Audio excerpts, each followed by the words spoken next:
Hey guys, it's Devil, and welcome to my list of the top 10 worst Hearthstone cards. Remember, this is my personal opinion, and if you feel I missed a card, please let me know in the comments down below. A few things I took into consideration while making this list are stats, RNG, deck synergy, how many decks is this card good in, are there better alternatives, and how situational is it?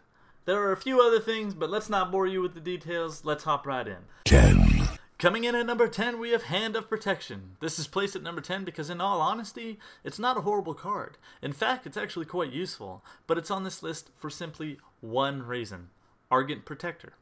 Argent Protector is only 1 mana more for the same thing, and it gives you a 2/2 minion to boot.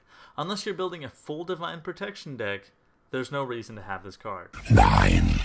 Okay guys, for this little bit of commentary, I totally tried to get my sister to come in here and laugh, but it didn't work. Once again, this card isn't horrible. However, when you play Ysera late game, odds are you're hoping for an epic dream card to win the game for you. Every single time I see this card, I'm disappointed. In case you don't know how the card works, whenever you play Ysera, at the end of your turn, you get a dream card, which can be one of the following. Every single one of these cards, except for Laughing Sister, is absolutely game-breaking and amazing. I hate Laughing Sister. 8. Number 8! Holy crap!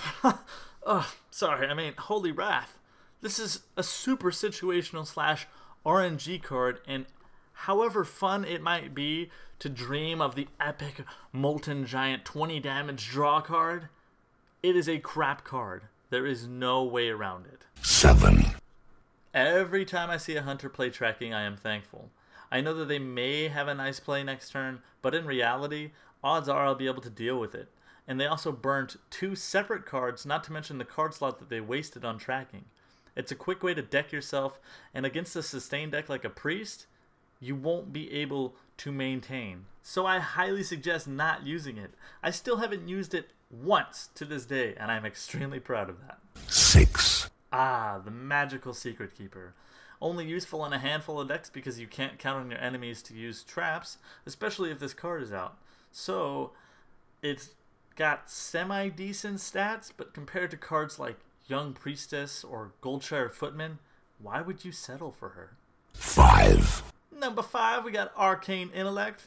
This card wastes a slot, costs 3 mana to draw 2 cards. You are literally wasting a slot so you can use 3 mana to get 1 card that you wouldn't have had already if you hadn't used Arcane Intellect in your deck. So this card is basically, do you want to waste a slot and pay 3 mana to get 1 card further down your deck? No. No. Fuck no.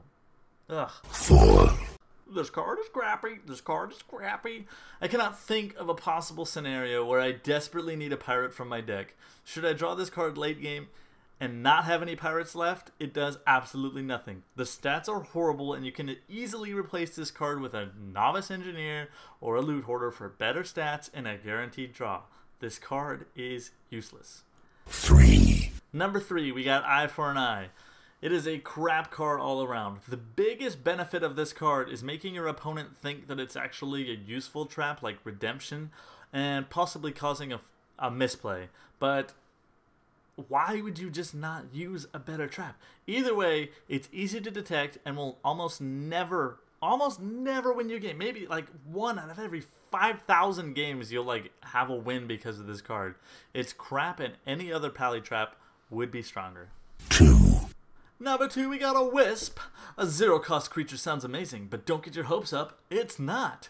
Weighing in at a massive 1/1, this card can perform magical feats like dying hopelessly, rarely supporting your starting hand, and losing you the game in the later stages of a match. Don't worry though, it's kinda useful in a Miracle Rogue deck. Kinda. 1. Last and definitely least, we have the one, the only, the amazing, the fantabulous Millhouse Manastorm. For reasons unknown to me, Blizzard felt that this card was worthy of legendary status.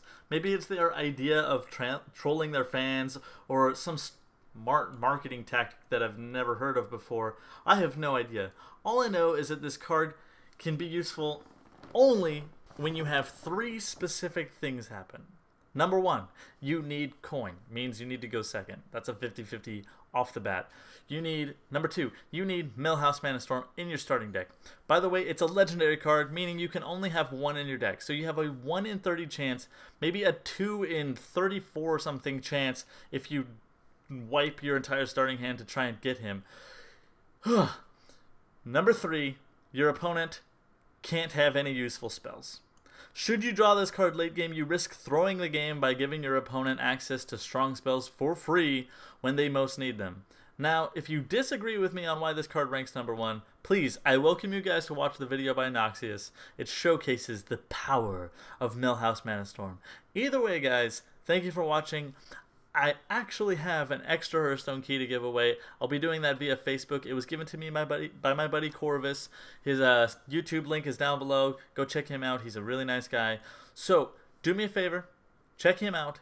If I forgot something, if I forgot a card that you think is absolutely horrible, like Ice Block or something, please leave a comment down below. Maybe I'll do a second part 2 of this video. Maybe another top 10 of the worst cards ever. Thanks a lot for watching, guys. This has been Devil. I will talk to you later.